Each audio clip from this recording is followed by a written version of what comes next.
حدیث نمبر 848 حضرت انس بن مالک رضی اللہ عنہ سے مروی ہے کہ نبی اکرم صلی اللہ علیہ وسلم کی اس بیماری کے دوران جس میں آپ کا وصال ہوا، حضرت ابوبکر صدیق رضی اللہ عنہ صحابہ کرام کو نماز پڑھاتے تھے، حتیٰ کہ جب سوموار کا دن ہوا اور انہوں نے نماز کے لیے صفیں بنائی ہوئی تھی تو نبی اکرم صلی اللہ علیہ وسلم نے حجرہ مبارک سے پردہ اٹھایا اور ہماری طرف دیکھا۔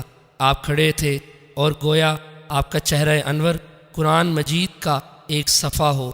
پھر نبی اکرم صلی اللہ علیہ وسلم نے تبسم فرمایا۔ راوی فرماتے ہیں ہم حالت نماز میں حیرانگی کا شکار ہو گئے کیونکہ ہم آپ کے تشریف لانے پر خوش ہوئے۔ حضرت ابوبکر صدیق رضی اللہ عنہ الٹے پاؤں پھرنے لگے تاکہ صف میں چلے جائیں، اور یہ گمان کیا کہ حضور علیہ السلام نماز کے لیے تشریف لا رہے ہیں، تو آپ نے ہاتھ سے اشارہ فرمایا کہ اپنی نماز مکمل کرو۔ فرماتے ہیں پھر آپ اندر تشریف لے گئے اور پردہ ڈال دیا، اور اسی دن آپ کا وصال ہو گیا۔